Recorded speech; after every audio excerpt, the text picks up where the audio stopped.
the objective, I think, of the program in my mindset is that through this program, it really showed how families, people who don't know each other can come together, can reason together, and work out their own ills.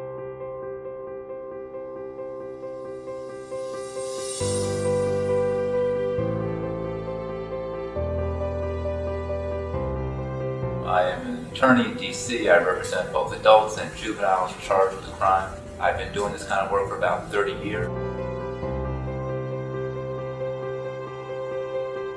I find that my clients respond positively to the process, having the ability to be heard at the table, to discuss sort of what their version of what happened, how they were feeling about it.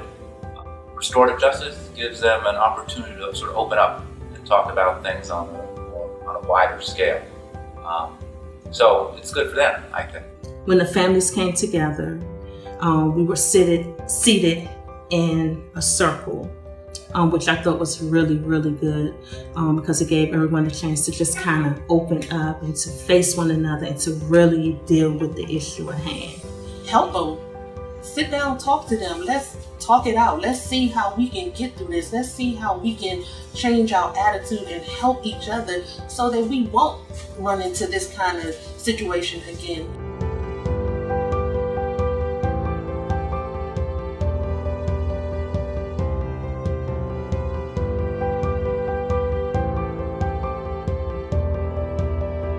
A lot of these kids talk about coming into the system in a very passive way. They never talk about it like, I did this, but rather, I caught a charge, the way you or I might talk about catching a cold, sort of this random thing that happens to them. And I get why they talk about it that way. I think a lot of them grow up in neighborhoods where there is so much crime going on. It's just something they see all the time, every day. And it's just sort of random who gets caught that day. Everybody's doing it, and I just happen to catch it this day. But having them sit down and speak with a victim, and hearing from a victim firsthand about how that victim went through the process, or what it meant to them to be robbed, to have property taken from them, to be physically assaulted.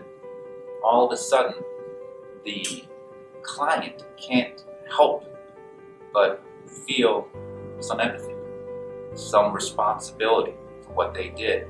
And I think that's just so important. And for them to see the victim willing to come in, sit down, and speak across the table to them, they're like, okay, this isn't just some nameless, faceless dude. This is Mr. Harris, who's going to come talk to me about this, who's taking the time to talk to me about it. I have yet to have a client who has come out of this process and complained about it. Also, it would give my son an opportunity to apologize for what he had done, and also kind of feel that regret, feel the regret for what he did, and to kind of talk about it and discuss why it happened in ways that it could have been avoided. She felt pain. She felt pain. And I could see that the respondent knew that she did wrong. I could see that she felt bad for what she did. And hearing the victim, it was probably like, oh damn, like, did I really do this? And I feel horrible that I did this. And I felt like it was an excellent opportunity for him to really pull himself together, to recognize what he did and to pull himself together. And he's still in the program, and since he's been in the program, he has shown tremendous maturity and improvement in school, in his relationships with family and friends. He knows what he did was wrong. He knows he doesn't want to go back down that road with the court system. And I participated. That was great. That situation happened, we restored it with the circle.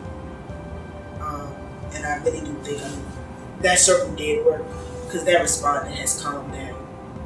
That respondent isn't taking criticism and negative verbal praise and stuff like that. That respondent isn't taking it the way they was before. You know? And that's for me working with the respondent after the summer.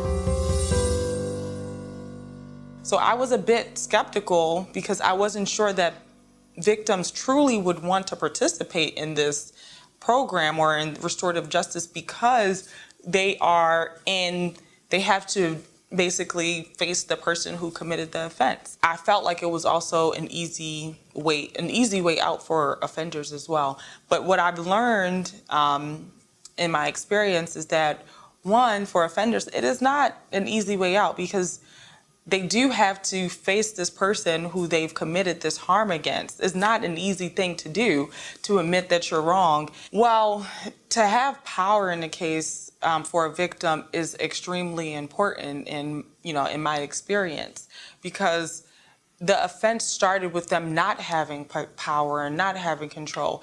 And then after the offense, they may still feel like they don't have that power and control. So restorative justice is a way for them to regain that power and that sense of control that they lost, which they can take with them moving forward. But I was just glad that you decided to have that circle, because that at that point it was an opportunity for her to express how she felt. Now, I know how she felt when she came home, and we talked about it just that one time.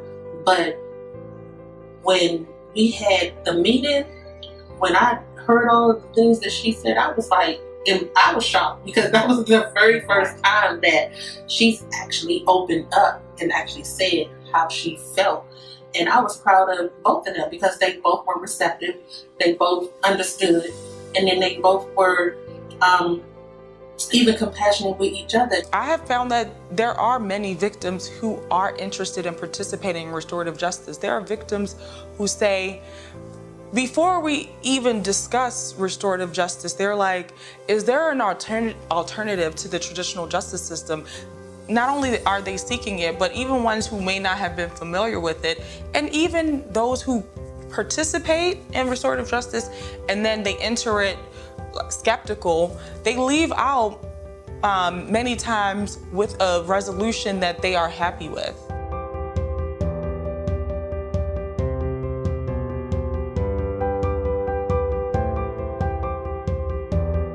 My clients tend to get arrested in sort of two very different scenarios. One is when the victim is a stranger to them. The other, and unfortunately a large portion of the cases, involve the victim being someone they actually come into contact with on a regular basis. And part of that is just poor decision-making, poor coping skills on the part of the respondent, my client. They tend just not to know how to talk their way out of a problem, and they instinctively resort to use of force or something like that. It's always gratifying as part of the restorative justice program to see my client be able to repair a relationship with someone who they're going to be seeing on a consistent basis. Yes, and at the end of the conference, we came in together, and there was a little anxiety, and but by the time we finished, when the conference was over, everyone was happy. It was like everyone felt confident that my son wouldn't do anything like that. They felt safe. Our kids still go to the same school. As a matter of fact, my son and the victim, they're friends now. I'm Jason Dixon with Metro Transit Police, and I've been with the Transit Police for about 10 years, going on 11. At that point, I knew he was in a world of trouble, because the charges that I was going to bring to the table, assault on a police officer, resisting arrest, these were big charges.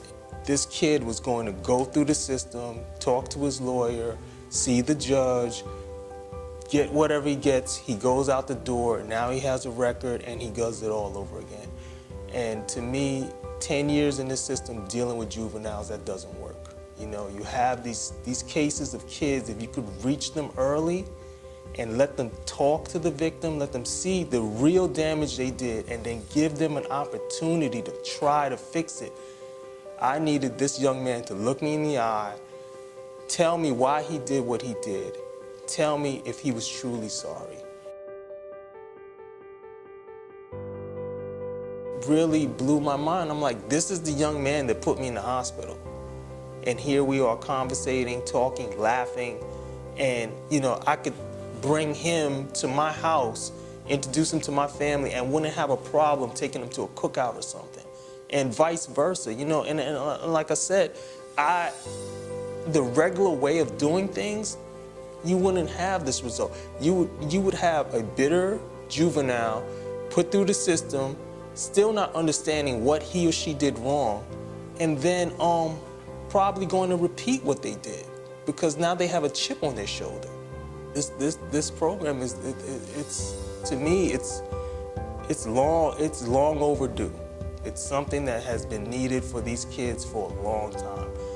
There's a lot to be said for the adversarial process, but in terms of mending relationships, it's probably the worst way to work something out. Restorative justice, if it's handled properly, and if both parties buy into it, at the end of it, both parties walk out with the understanding that something bad happened, but amends have been made, and now we move forward. And this is a much better way when you're talking about preparing a community